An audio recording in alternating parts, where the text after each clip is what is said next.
महत्वाची बातमी, मवियाच्या बैठकीसाठी शरद पवार आणि रमेश चेन्नीथला दाखल झाले।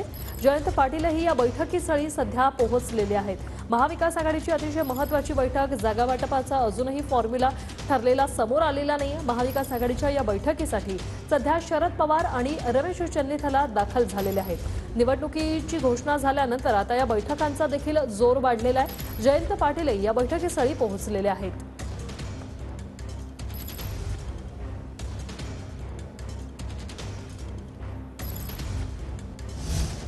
तर हे दृश्य आपण पाहतोय, महाविकास आघाडीची बैठक होणार आहे। उद्या देखील महाविकास आघाडीची बैठक होणार आहे आणि आता येत्या 2 दिवसात महाविकास आघाडीचा जागा वाटपाचा फॉर्म्युला देखील समोर येण्याची शक्यता आहे। मात्र अद्यापही काही जागांवर अडलेला आहे, त्यामुळे महाविकास आघाडीची महत्त्वाची बैठक आणि या बैठकीसाठी आता शरद पवार पोहोचलेत, तर जयंत पाटील हे देखील सभास्थळी सध्या दाखल झालेले आहेत, बैठकीस्थळी दाखल झालेत।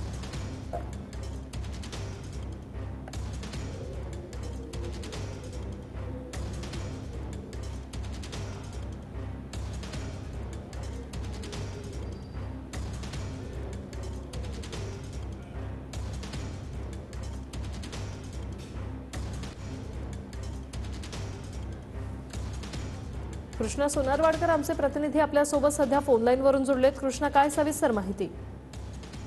वृषाली, आपण पाहतोय की राहुल गांधी सध्या महाराष्ट्रामध्ये आहेत आणि अशातच आता महाविकास आघाडीची एक गुप्त बैठक जी आहे ती पार पडते आहे। या बैठकीला राष्ट्रवादी शरद पवार गटाचे सर्वेस्वा स्वतः शरद पवार उपस्थित आहेत, त्याचबरोबर जयंत पाटील आहेत आणि काँग्रेसचे नेते अशोक गेहलोत सुद्धा या बैठकीला पोहोचलेले आहेत आणि महाराष्ट्र काँग्रेसचे प्रभारी रमेश चेन्नीथला हे सुद्धा बैठकीला पोहोचलेले आहेत आणि या सर्व नेत्यांमध्ये जी बैठक जागा वाटपाची चर्चा आहे ती अंतिम चर्चा पार पडते आहे। कालच्या बैठकीमध्ये आपण पाहिलं तर जवळपास 42 जागांवरती एकमत झाल्याचं कळतं आणि अजून सुद्धा 6 जागेबाबतचा जो काही संभ्रम आहे किंवा त्यावरती जी काही अंतिम चर्चा आहे ती पार पडते आहे।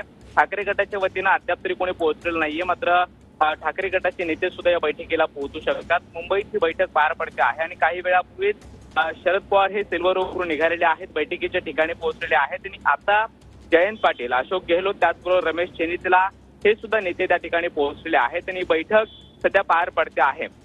जागा वाटपाची ही अंतिम चर्चा आहे। आत्ताच निवडणूक आयोगानं निवडणुकीची घोषणा सुद्धा केलेली आहे आणि त्यामुळे कधीही जागा वाटपाचा फॉर्म्युला जो आहे तो जाहीर होऊ शकतो आणि त्यानुसार 42 जागांची जी काही चर्चा झालेली होती ती फायनल झालेली आहे। मात्र अजून सुद्धा 6 जागेबाबतची जी काही चर्चा आहे ती सध्या कळत आहे आणि या बैठकीमध्ये त्या 6 जागांबाबतची जी काही अंतिम चर्चा आहे ती केली जाते। कदाचित ही चर्चा आज पूर्ण होऊन उद्या किंवा परवापर्यंत जागा वाटपाचा जो अंतिम फॉर्म्युला आहे तो जाहीर होऊ शकतो। त्याच वेळापूर्वी विजय वडेट्टीवार यांनी सुद्धा माध्यमांना प्रतिक्रिया दिली, त्यावेळी ते म्हणाले की उद्या किंवा परवा जागा वाटपाचा अंतिम जो काही निर्णय आहे तो तुमच्या समोर जाहीर केला जाईल, अशा प्रकारची प्रतिक्रिया त्यांनी दिलेली होती। मात्र ही बैठक आता पार पडते आहे आणि शरद पवार यांच्यासहित अनेक नेते जे आहेत ते काँग्रेसचे त्याचबरोबर राष्ट्रवादीचे नेते सुद्धा या बैठकीमध्ये आहेत आणि या सर्व नेत्यांमध्ये ही चर्चा होते असं कळतं आहे। त्यामुळे ही बैठक रात्री उशिरा पार पडते आहे, त्यामुळे आज ही अंतिम चर्चा कदाचित होऊ शकते आणि त्यानंतर उद्या किंवा परवा येत्या 2 दिवसामध्ये जागा वाटपाची जी काही प्रत्येक पक्षाला ज्या ज्या पद्धतीच्या जागा आहेत त्यानुसार जागा वाटपाची घोषणा ही केली जाऊ शकते आणि त्यानुसार महाविकास आघाडी निवडणुकीच्या तयारीला लागू शकतं। पुढच्या महिनाभरामध्ये निवडणुका होणार आहेत, मतदान होणार आहे आणि त्या अनुषंगाने आता प्रचारांची रणधुमाळी महाराष्ट्रामध्ये पाहायला मिळणार आहे। मात्र आता जागा वाटपाचा फॉर्म्युला बैठकीचे सगळे अपडेट कृष्णा तुमच्याकडून घेणार। तुर्तास धन्यवाद दिलेल्या या माहितीसाठी।